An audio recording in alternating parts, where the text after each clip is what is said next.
Well, Eskom has announced that load shedding will remain suspended until further notice, and it's due to sustained available generation capacity and adequate emergency reserves. According to the power utility, tonight's evening peak demand is expected to reach over 25,000 megawatts. And Eskom is also planning to return a total generation capacity of 1,150 megawatts to service by this evening.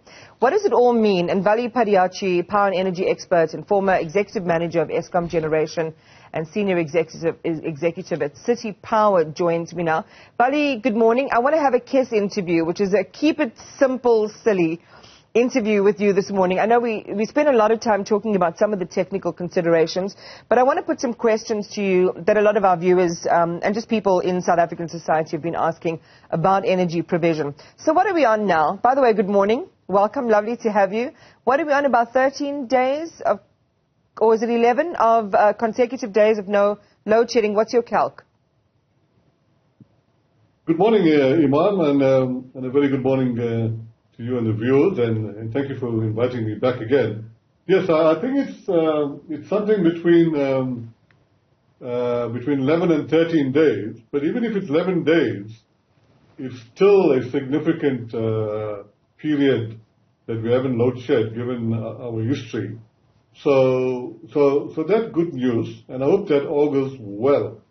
But having said that, Imam, not to sound despondent, but let's be professional and pragmatic about it, and talk from the facts, and keep it sort of technical as well, to a certain extent.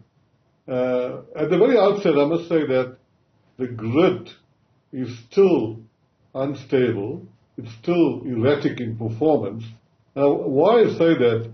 Because I base it on a very key important parameter, which is the EAF. So the EAF is still sitting around about 51, 52%. And of course, as we know, in terms of the performance target with the board, it should have been around 65%. So that we must not forget. And in this period of not having load shedding, the demand has been done. We had a couple of long weekends, etc. And of course, in this long period of holidays and so on, I'm of the opinion that the generation people who are trying their best have also been able to replenish their emergency reserve, meaning I think the diesel stuff, the pump storage, etc. But the real acid test, Imam, is now that we'll be going into winter, and for me, I'm of the opinion that the grid is still unstable from that perspective, Imam. So this is interesting. What is it going to take then? I mean, what needs to happen? As you say, so you've had a bit of a reprieve, perhaps in some ways, with people going on holiday, but they're still living in South Africa. So even if they're going somewhere else, they're just going to increase, demand somewhere else. So, that might be something we just need to talk through really simply for the benefit of our viewers. And then, as you say, winter is coming. And again, we're already seeing with these sort of chilly few days we've been having around the country that people are needing to put on things like heaters and probably electric blankets and things like that. So we're going to start seeing demand ramping up. Yes, I think just to keep it simple, the demand now is around about 28 gigs plus or minus. And when we get into winter, third week in July, August, maybe last week or first week in July, it could go up to 32 gigs. Okay, so that's from experience. So we're looking at another, 4 gigs from now. Now, simply what it means to avoid load shedding or decrease load shedding is that the supply must meet demand. Now, what's happening at the moment, which the generation people are doing, they are trying to get the fleet performing better, meaning that they're trying to get the maintenance right. And as you know, the ministry has said that they're doing increased planned maintenance. That's about 8,000 megawatts. Now, that's what they're doing now. But when they get to winter, they'll have to decrease that significantly to meet the demand. But the real acid test, Imam, what is happening now is that seemingly the maintenance seems to be failing there in some respects. In other words, as they are maintaining the units and bringing them on the grid, some other units are failing, and some of the units are coming back late. So that is why that EAF factor is not rising, let's call it significantly, to levels where the load shedding can decrease, hopefully permanently. So that's the real risk going into winter, is that if the coal-fired fleet does not perform better, meaning that the EAF needs to increase, or we get increased new electrons onto the grid, and that's taking a bit slow. So those are the risk factors that are sitting there, Imam. Yeah. That's why I say the grid is erratic and unstable. And I guess we'll see that. It's very hard to hide something like that because literally there will be no power. That EAF you talk about is the energy availability factor, just for viewers who are unfamiliar with the term. Now, I want to talk about, you talked about the coal fleet. So Eskom's been using, again to simplify, they've been using their coal fleet, so they had no reason really to use their diesel open cycle gas turbines. The coal-fired power stations seem to be working. Where's the concept of wet coal in all of this? We've had this issue before where, we couldn't use the coal because the coal got wet. Just talk to us about that part of the equation in the energy provision story. Imam, when you talk about wet coal, that's actually deja vu. I recall my days at City Power in 2008 when we had the first day of load shedding. I think it was January 2008, and I was actually acting CEO of City Power. And I think you interviewed me on the first day of load shedding in South Africa. Anyway, so wet coal is generally what happens because it sounds common sense, but you can't put wet coal into a boiler. I mean, a boiler is such a complex machinery and so on. You've got to have dry coal getting in there to be very simple. And generally, when coal gets delivered to a power station, it gets delivered into storage places, bunkers, and it should be dry. But sometimes the coal gets wet for various reasons, and when that gets into the boiler, then it's what you get partial load losses. So it affects the performance, and you won't get the megawatts that you require coming out of a unit, Imam.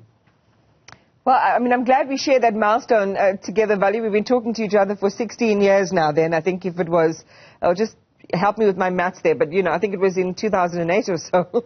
You're saying we had our first conversation.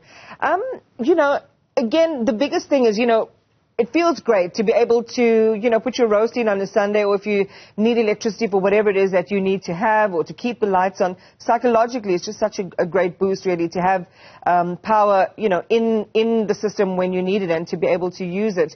But as you say, given this concern that you're talking about with grid instability and the erratic nature of the grid, this is likely to be a short-term reprieve. How soon then, Vally, based on what you know of the grid itself, the sources, or the Eskom's fleet itself, the integrity of the fleet? We know that they have been doing maintenance.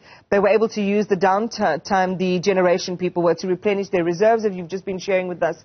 How soon could this nightmare sort of, be reawakened again? Maybe, Imam, before I answer the question, because that's an excellent question, I will just make one more point, which is a critical point I should have made early on. Where Eskom is sitting, they are in a bit of a conundrum, is that they do not have sufficient headroom, what we call reserve margin. Because if you have reserve margin, which generally should be about 10 to 15%, that means additional capacity over and above the demand. Now, as I say, you should have 10 to 15%. Today we don't. In fact, Eskom doesn't have that luxury, if I can call it, so that, and I made the point in the last couple of weeks, so that when you have these units breaking down on the grid, these bumps on the grid, then you can't accommodate it. So the system operator can't accommodate that. So if you have the reserve capacity, additional capacity, or reserve margin, then you can sustain the breakdowns, and you can either have no load shedding, or you can decrease the load shedding. So that point we must bear in mind. Until we get to that level, we're going to have this risk on the grid. But you asked me the question, how long? Now, I'm of the opinion that load shedding, given the situation we are in other words, because of certain conditions, prevailing conditions, we can't get big megawatts on the grid that easily. Although we're getting rooftop solars, it's increasing. We had about 1,000 megawatts, 2,000 megawatts in 2016. Now we've got about 5,000, 6,000 megawatts, which is good news, but we need lots more. But there are major geopolitical conditions, all that supply chain issues that's messing that. And then we still have the EAF sitting low. So for me, as a professional and as an experienced generation engineer, I'm of the opinion we'll still have load shedding, Imam, and I hope I'm proven wrong, for the next 2 or 3 years. But I'm of the opinion it'll be at a lower level. It could be around levels 2 and 3 on average. But I don't think we'll stop load shedding end of 24, 25. I think the situation on the ground does not lend itself to that, Imam. 16 years of bad news between Vally Padayachee and South Africa's news media. Just kidding.